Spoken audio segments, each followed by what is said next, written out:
Hello dear students, after a long break from study, let's start again. So today's topic is thyroglossal duct cyst. So how thyroglossal duct cyst develops? It is very important to understand. It develops from a structure that is known as thyroid enlarge. What is thyroid enlarge? It is basically a primitive tissue from which thyroid gland develops during the course of development. Okay, so basically the thyroid enlarge arises from the floor of primitive pharynx.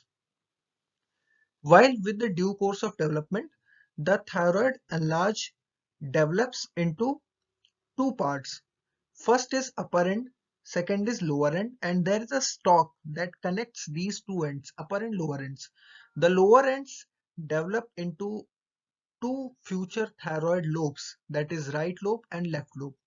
The stalk which connects the upper end and lower end usually gets atrophied around the 7th week of development. But if it persists, it may develop into a cyst which contains epithelial remnants and it extends from the base of tongue to the neck. So that forms the thyroglossal duct cyst. Its incidence in males and females are equal and it usually presents in the adulthood.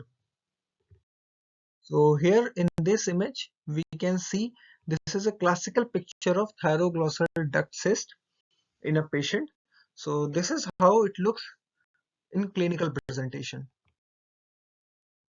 What are the common sites of thyroglossal duct cyst? Important ones are sublingual, suprahyoid, infrahyoid, and prelaryngeal.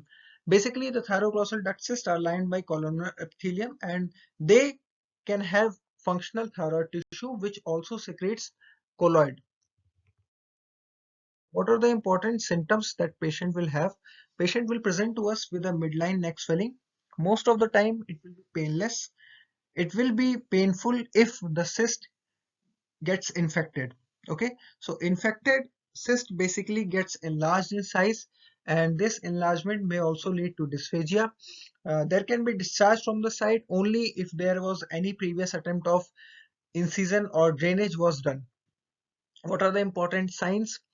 There will be midline neck swelling on neck examination. The swelling will move on swallowing and with protrusion of tongue.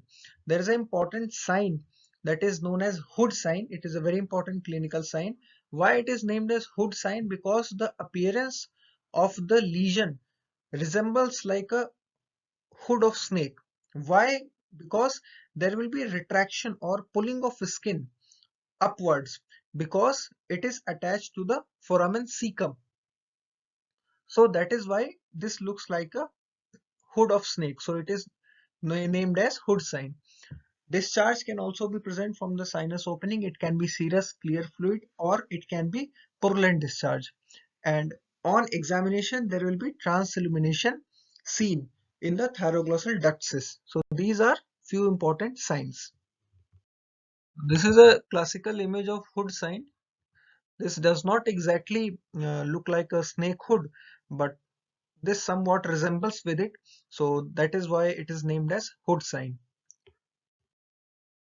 What are the investigations that we can order? So we have FNAC, ultrasonography of neck, that will show anechoic mass lesion in close proximity with the hyoid bone. Also we can order CT scan of neck, MRI neck, that will be our investigation of choice for soft tissue lesions. Also we can order thyroid profile and thyroid uptake scan to check about the functionality of thyroid gland. So what treatment options do we have? Basically, there is no medical management for this condition. Only if the cyst becomes infected or purulent discharge is coming from the lesion, then we can advise few antibiotics to control the infection, and whenever the infection is controlled, we have to do surgery. So there is a named surgery that is known as cyst trunk operation. In this, we completely excise the tract from the neck skin to the base of tongue, that is foramen cecum, including the body of hyoid bone. If the body of hyoid bone is not removed, it will lead to the recurrence. So what are the common causes of recurrence? During surgery, if the cyst gets ruptured or the cyst wall or remnant of cyst remains behind, that will lead to the recurrence. Also, if body of hyoid bone was not excised completely, then it can also lead to the recurrence of the lesion. What are the common complications associated with thyroglossal duct cyst? Bleeding can be there due to any vessel injury during the surgery. If the cyst is not operated on time, then it can get infected and it becomes enlarged in size, which may cause compressive symptoms such as dysphagia. Although carcinoma is very rare with this condition, but if it develops, then the most common variety is papillary carcinoma of thyroid. Also, thyroglossal fistula may be there. So these are the few complications of thyroglossal duct cyst. What are the common differential diagnosis? Important ones are lingual thyroid, neck lymphangioma, dermoid cyst of neck, and base of tongue malignancy. So that was all about the thyroglossal duct cyst. It is a very important topic from exam point of view. Revise from this video and follow this channel for more such contents. Thank you very much.